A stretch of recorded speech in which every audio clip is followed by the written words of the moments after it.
Guys. Welcome world to the Marty's Garden Show.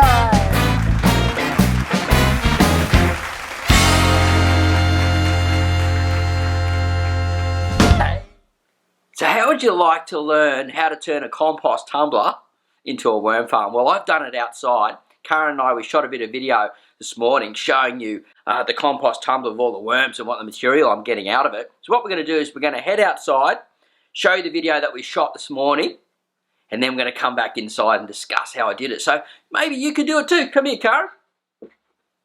Let's go take a look. Yeah? At the video we shot this morning? Yep. Let's go. Woohoo! Yeah.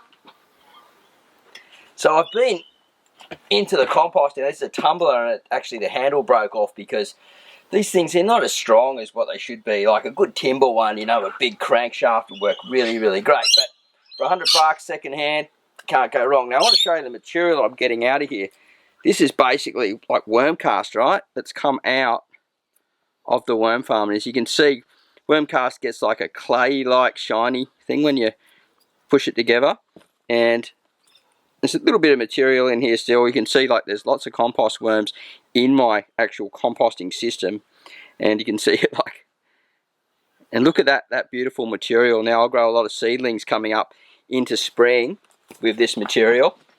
And what I do is I turn it round and then it empties into here, which is my bottom worm farm composting system. And then I just keep throwing into here. I've got another one open there that's 2/3 ready to go. And you can see the worms and the material there. Carbon material, such as cardboard, newspaper, a few sticks, leaves, veggie scraps, stuff from around the garden. And they love to lay their eggs on the edge of that cardboard and just feed on the side of it. Even get inside the papaya stalks. And yeah, this makes a really, really great compost. And because there's a lot of different types, just can you step back with the camera, please? And because there's lots of different types of food sources in here, it makes, like, I don't know how that plastic bag got in there. That's a bit naughty. We'll put that into the bin. That is like a no-no. Now look at them all around that piece of cardboard and hanging on the edge of that casting and material there. Now I've never thrown any. I do throw coffee in here from time to time. And look, they're just laying all inside that. And so this composting system is just absolutely just alive. And this is what's going to go into my seedling mix this spring.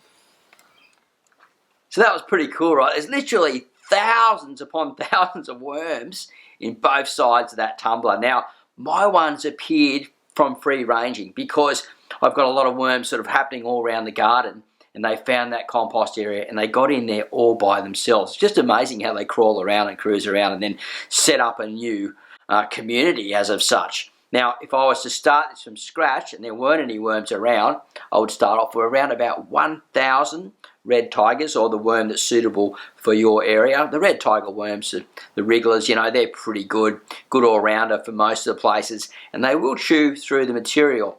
Now, what you've got to do is you've got to keep a balance in there, so about 50% carbon, so brown material, to your other wets and greens. And if you're putting a lot of like leafy greens and things in there that are wet, that'll keep it moist enough, and you won't have to worry too much. It's more if they get too dry, or I mean too wet usually, compost, you've got to put more like newspaper and cardboard in. I just put like toilet rolls in and different things like that, newspaper and whatever, and just sort of feel around. If it's sort of like you squeeze it and it's just like 1 or 2 drops coming out, or it feels okay and it's not just running or feeling slimy. If it's going all slimy, throw more carbon in there, you know, even a bit of like sawdust, a little bit of like leaf mold, things like that will help the system grow.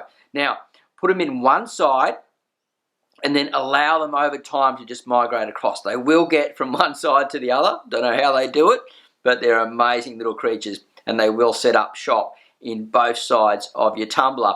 Now, as it's going through, you want to let them really eat the material, get right through it, and make sure it turns into a worm casting. Only turn the tumbler every now and again if you feel it's getting a bit compacted. You just need to make sure there's enough air in that material, and you can just check it from now and again, put a glove on or whatever and go through with a fork and just have a look. And over time, it'll start to explode in population. And in the winter time, it doesn't matter if it gets a little bit of sun, depending on where you are. And in the summer, obviously it needs to be under a shelter. Mine's in a spot where it gets the morning sun in the winter, and then the summer's more overhead in the summer, so it's shaded in the summer. It's a perfect spot, and it's only a 30-second walk, if that, 10-second walk from the kitchen. So if you've got them nice and close, you can close those tumblers up. The worms are going to chew through it.